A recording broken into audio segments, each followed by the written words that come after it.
Welcome back. You saw in the intro that the Comanche was on the road. It was not under its own power. It was being pulled by my JK, but where was it going? It was going to the Sandblaster. As you can see, the whole back half of the vehicle has been sandblasted. The springs are out, the axle's out, but of course it was not without incident, and I will let you know exactly what happened right here. So first things first, you see that there's literally nothing left of the suspension or the rear axle. Drive shaft is out, exhaust is out, sitting right up there. But the leaf spring on the driver's side was broken. I got everything pulled out, and the main leaf of the leaf spring pack was broken into two pieces.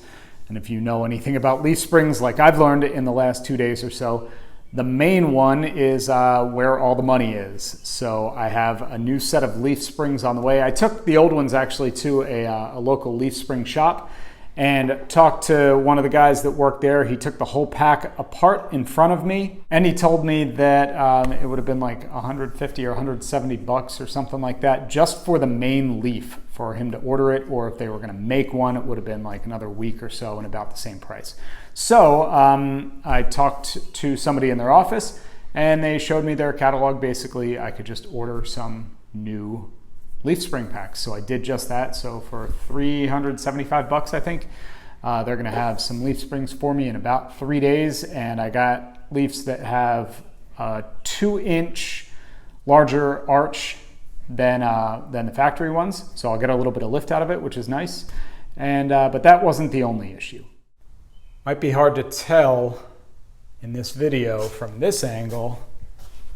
Probably not so hard to tell from that angle, that somewhere along the line the rear window cracked. I believe it was when I was towing this on a dolly.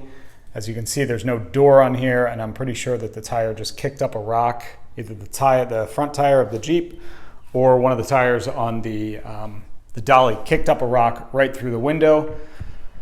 So that sucks, but luckily I found a yard local to me that had this rear window, so I picked that up. So that's going to be going in, and not an ideal scenario, but what can you do? So what are we doing in this video? The goal is by the end of this video, by the end of tonight actually, I want to have a coat of primer on the entire back half of this frame, and I'll show you what we're using.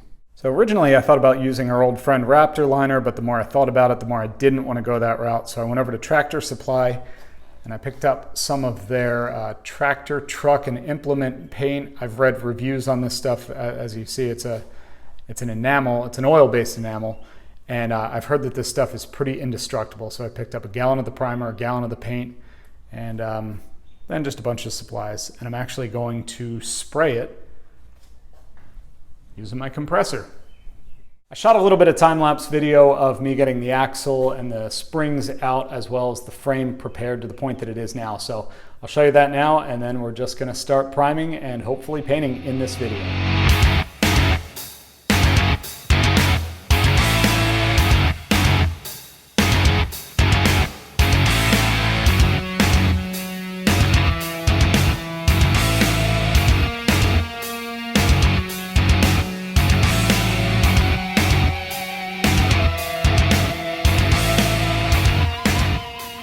With the old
So it's been about 4 hours or so since you saw me finish prepping, wiping everything down. And I've been having nothing but trouble with my paint gun. I have a regular size one over there, like with a much bigger cup. It's not working for whatever reason. This one is the little detail gun, so it's gonna take forever, but I'm gonna do the entire frame with this. I've already started it, as you can see, so here we go.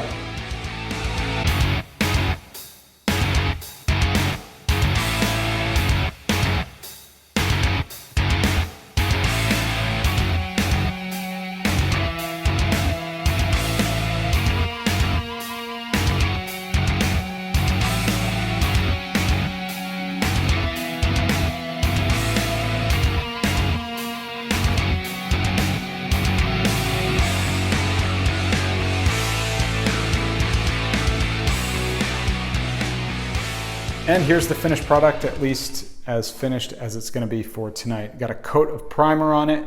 Again, this is the truck, tractor, and implement paint from Tractor Supply. This was the primer that they recommended, and then I'll be doing the top coat. I got just like a satin black that I'll be doing tomorrow. So I'm super happy with how this came out. It was kind of a pain because for whatever reason, my spray gun was not working, the full-size one. I cleaned it like 3 different times. I don't know what's wrong with it, but it just wasn't spraying. So I had to use my little detail gun for the entire thing. But I'm really happy with how it came out. I mean, it's not like an award-winning paint job or anything, but I think it's perfect for something that you'll never see. So tomorrow, hopefully, I will be spraying the top coat.